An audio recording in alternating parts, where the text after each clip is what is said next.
Welcome back. You're listening to X-Ray. I'm Hannah Rose now. I don't know why you don't introduce yourself with both names. I'm going to need you. I need to know who you are in the world and then who you are in your heart. And then I'm DJ Gray City in my heart. I'm Kira Lindenberg. I'm DJ Sunshine in my heart. Wow. Sometimes we switch, though. Sometimes I feel very cloudy and Hannah feels very sunny. Never. No one has ever said that about me. That you feel sunny? Yeah. She actually, you can't see her, but she looks like the Crow. She's just got like all of her eyeliner. Her eyeliner's just dripping down her face because she's always crying. I guess she's like, tough morning. Just kidding. She is beautiful.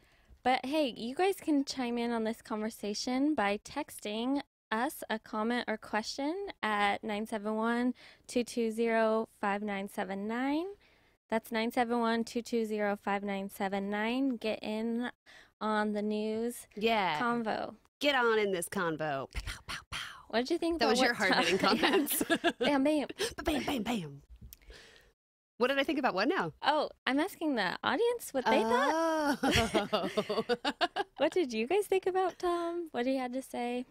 And also the news we're about to read. Bum, bum, bum, bum.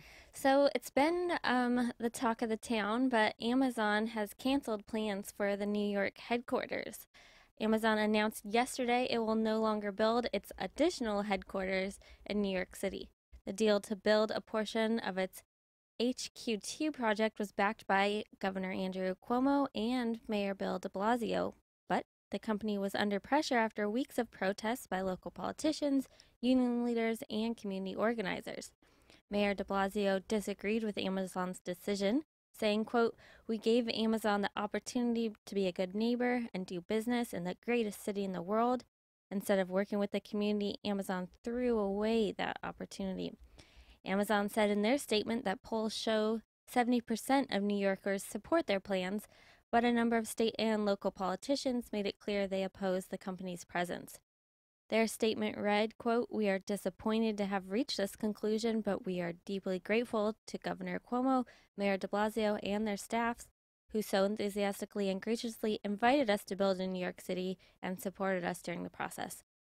Amazon will not reopen their HQ2 search and instead will go ahead with the planned headquarters in Northern Virginia." Very interesting. So I think on the surface, this seems like a political move, but if they're not searching for another place for another headquarters, like They're fine. Well, that to me says that they didn't really need it in the first place. Because didn't they were doing this whole search and everybody was like, they made everybody like jump for them. And then they were like, oh, we're going to just go with DC, like places they already were. No, and I do. And I don't know, the idea of putting a giant Amazon headquarter in the middle of Queens. I don't know how much time you've spent in like Queens, Brooklyn area. You know how like people are like, Portland traffic is so bad. Like, no one in Portland sounds like that. We're like, they're weak. No, we are strong. Yeah, but you know, people complain about like, I had to sit in I mean, don't get me wrong. Yesterday I had to sit in Portland traffic from, I was on the 5. I think I was like at Multnomah Boulevard exit and I had to go back to work. And usually I've timed it. That's an 11-minute drive. And yesterday it took me 43 minutes. So the traffic in Portland is a real thing. But if you've ever... But is it worse in Queens? No. Yep, that's what I was going to say. No, if you've ever tried to drive on like the BQE or I mean, there have been times that I've been like, I'm just going to get out of my car and like set up a table because I live here now. Like this is just, it's never. So the idea of putting like a giant factory in the middle of Queens. And I know that there was a lot of talk of like, oh, well, it'll boost the economy in Queens and it'll be all these jobs for people who live there. But the reality is they were going to import. I mean, there was going to be a huge job search and they were going to import all these people. And there is already no room for the people who live there. And you know what? I'm open to, if you have a different opinion about this, if you think that actually putting a giant factory in the middle of an already very crowded city Text us. is economically a good idea. Well, I mean, I agree, obviously, with Representative Alexandria Ocasio-Cortez, Mm-hmm. who's vocal Girl. against this because, talking about giving a billion-dollar company huge tax cuts to be able to build there when their infrastructure is crumbling, Right. and they need people who are going to invest in their community, Mm-hmm. and like companies aren't willing to do that, so it's like, then don't come. Right. I right. mean, that's like one of the first times I've actually heard about standing up to a corporation like that based on like community, in terms of like, we need you to invest. Like, if you're going to be here, be a good partner. Yeah. Otherwise, don't come. Yeah. Well, again, I'm not entirely sure. I mean, again, if they're not looking for a different location for this second headquarter, then it very well could just be that they were like, oh, we don't really need to spend billions of dollars. Yeah. Like maybe they're not doing as much business as they thought they were. But also, yeah. Also, community, rise up against capitalism or something.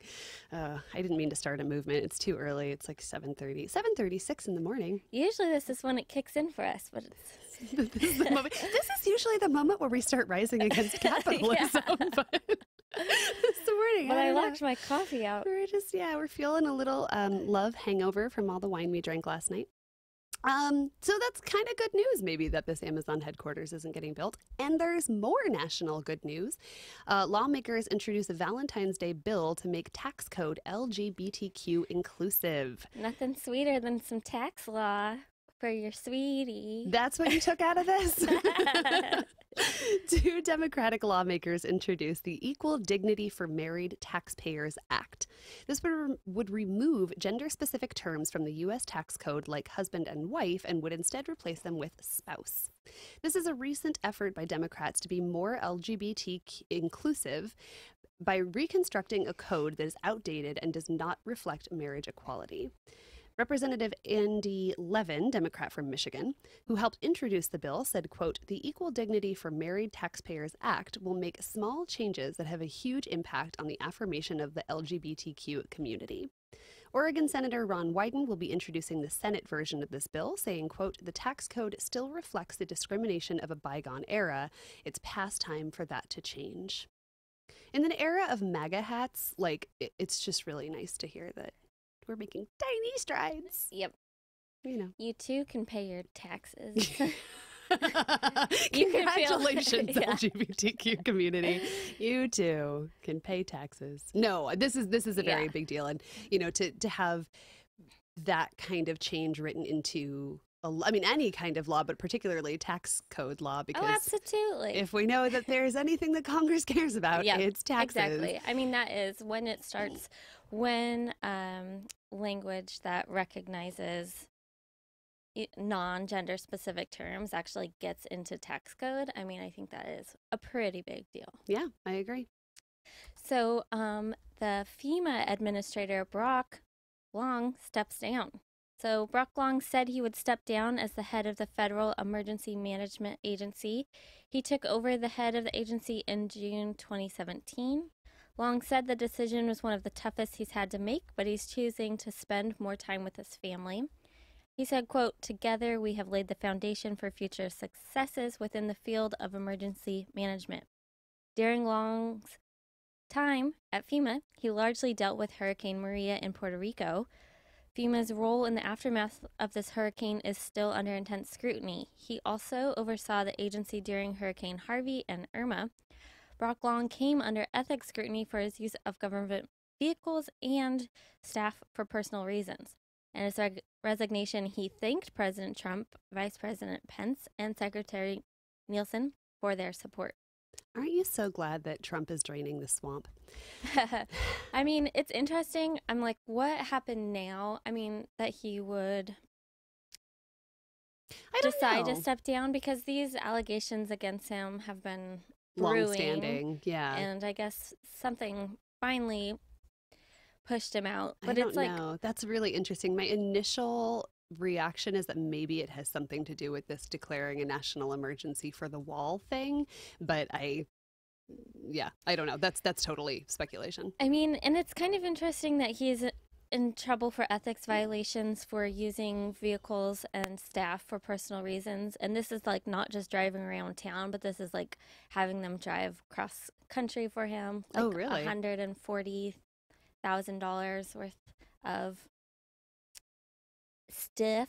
So it's like big like time. ostrich coats, or I mean, just like being like, okay, you're expensing my trip back and forth. Yeah. And I mean, so it's not just like, oh, I use the car to go out for lunch. It's like bigger deal than that. But also thinking about the millions of dollars he had at his disposal to deal with the emergencies. right? And like, where is it? What has it done? Where is it, and how many people are still dealing with the Yeah. aftermath of their flooding or fire or emergencies that their towns But that's experienced? not what took him out. It's that don't use those vehicles. Yeah, right. That right? are our Yeah, vehicles.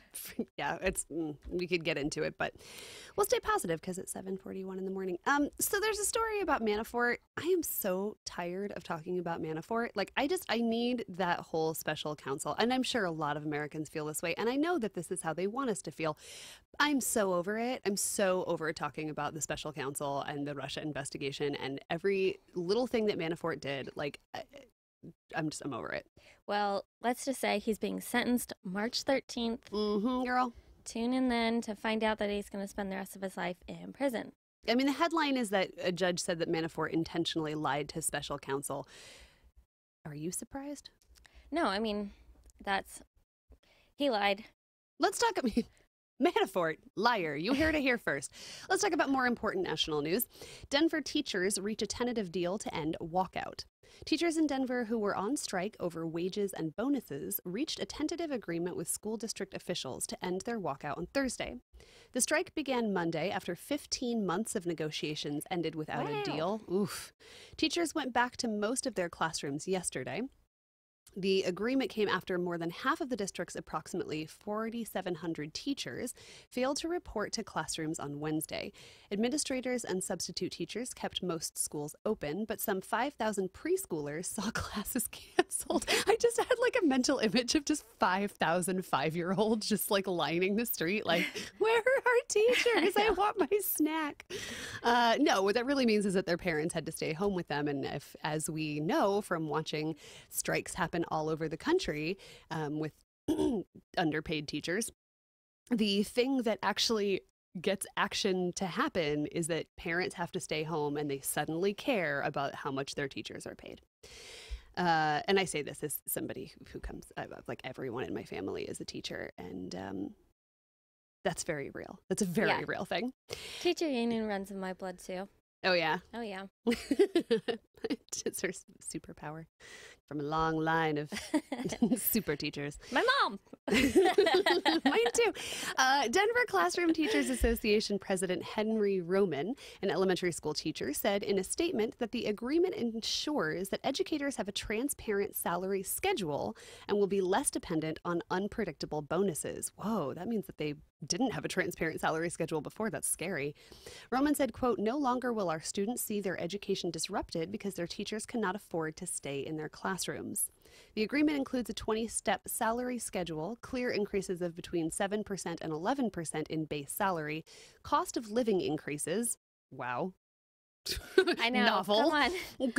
And, quote, an end to exorbitant 5-figure bonuses for senior DPS administrators, the Teachers Association said.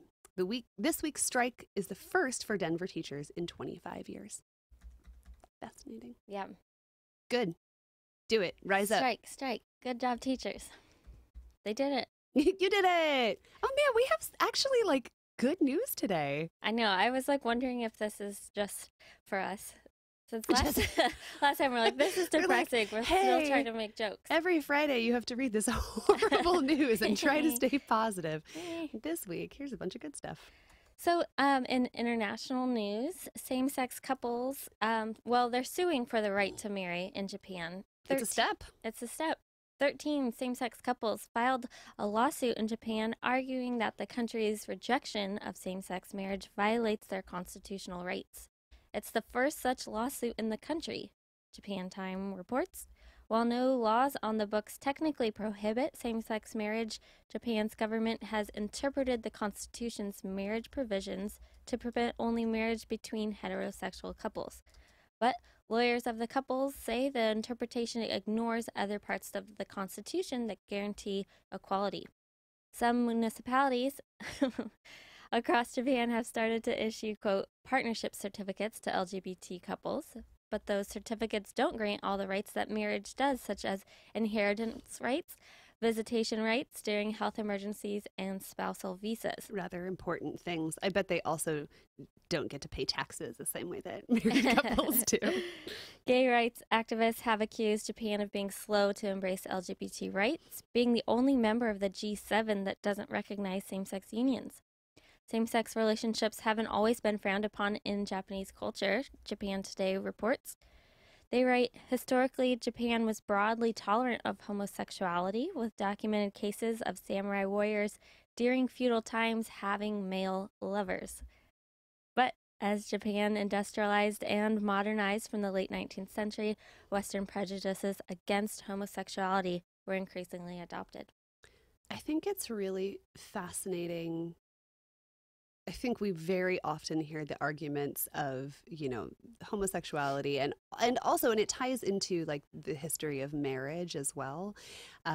We hear like, well, marriage was this very sanctimonial, always ordained by or not ordained, but, like people were married in the church and the church had everything to do with it. And homosexuality was never approved of and whatever. And like, if you really look back through world history, that's true of like the last 100 years. Yeah. I think we have a very skewed idea of what the history of these things are, and the people who argue for like, well, if we like get people married, then it's ruining the sanctimony of marriage, and really don't have a grip on what the history of these things actually are. Yeah, I mean, I agree. There's in Japan and cultures all over, there's there's been gay things happening throughout time. And that is the quote of the day. It's just the patriarchy, man, trying to squash us. Well, it really is. It really is. I mean, it's trying to say that there are these clear-cut boundaries and these hard lines where there really aren't any. Yeah, I don't know. I I always have like so much to say about these things, and then my brain's like, you have 55, and then then my brain goes like, no. It's just like, I'm like, oh, we could talk about this forever. I have so many things and opinions, but then I'm like, oh, you have 55 other news stories to get through. So instead, let's let our listeners have opinions. Do you have opinions about same-sex marriage in Japan, or the history of marriage, or the history of homosexual activity and its tolerance in countries throughout time? Or do you just have like do you just like have a song you really want us to listen to? Text us a picture of your animals at 971-220-5979. What animals? Dogs, cats. Because you just want to see dogs. Yeah. You just want to see pictures of dogs. Also pigs. I really just like pigs. Saying I'm open. Yeah. Yeah. I'm cool. We're cool. Send us text. We're cool. Anyway, we're going to take a musical break. We'll be right back. This is X-Ray, where radio is yours.